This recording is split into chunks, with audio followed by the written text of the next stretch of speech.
All right, I'm just going to make a video off of Delta Math really quick because I've had some questions, and this one is, I'm not going to be able to write on the screen, but I can talk about it. So you're going to, I would definitely do these problems. This is what you're going to need for graphing. So if you look at this, the top is the same as the bottom. So I can figure out a couple of things. I know my vertical asymptote. So I'm going to click on vertical asymptote. You see how it gives me a red line. I'm going to add the 25 and divide by 5. So my vertical asymptote is 5. So you just have to get it as close to 5 as you can. Okay. And then if I do my horizontal asymptote, remember, if they are the same, then it's the division of the leading coefficients, which is 2/5. So I'm going to drag this down here. 2/5 is like kind of close to 0. Get it as close as I can. Oh, I think that's got to go up a little. Well, it's close. Okay. And then it asks for the X-intercept. The X-intercept is where the top is 0. So I would have 2x plus 10 equals 0. I'd minus the 10. And I would divide by 2, so that would be a -5. So I'm going to hit the X-intercept, and I'm going to, if you look here, you just drag that dot to -5. And then it asks for the Y-intercept, so I'm going to click on the Y-intercept. And if I drag it, the Y-intercept, remember, is where X is 0, so that's 10 over -25, which is a -2/5.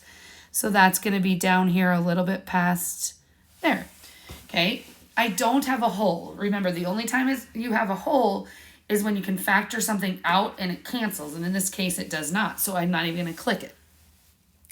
Then you click, once you get all of the features, you click the plot rational function, and it does it for you. It does all that. And then you submit, and I say yes, and I got it right. Okay, so let's do a new problem. We just did that one where they're the same. I was trying to get one where they weren't the same. There. Okay, so if I'm going to have to do this on a separate sheet of paper, and you guys can't see, but if I take and I factor the top, I get, if I take an X out, I don't think I can write on here.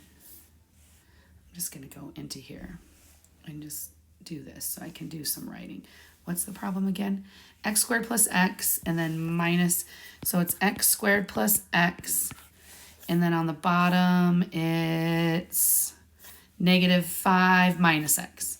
So -5x minus X. Whoa, I don't think it's an X squared, isn't it? No, -5x minus 5. Lordy. All right. So on the top, I can take out an X, and that leaves me with an X plus 1. On the bottom, I can take out a -5, so that leaves me with an X plus 1. So these are the same, which means I do not have a vertical asymptote anymore because they cancel and I have no X's on the bottom. My vertical asymptote has just changed into a hole. So my hole is where this parentheses equals 0. So my hole is at X equals a -1. So I'm going to put that into here. So y equals a -1 is 1. So my hole is at a -1, 1/5. That is where my hole is. I don't have a vertical asymptote because it turned into a hole. I don't have a horizontal asymptote because the top is bigger than the bottom. And then I can find my X-intercept and my Y-intercept. So I'll do that here. So I don't have a vertical asymptote because it turned into a hole. I don't have a horizontal. My X-intercept is where the top is 0. So that would be at 0. Now, this is the reason why I wanted to make this video. One of your classmates was doing this one.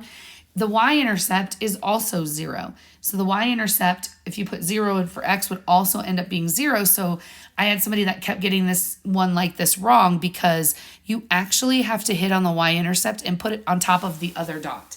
So you have to show that there's an X and a Y. Both of those have to be open.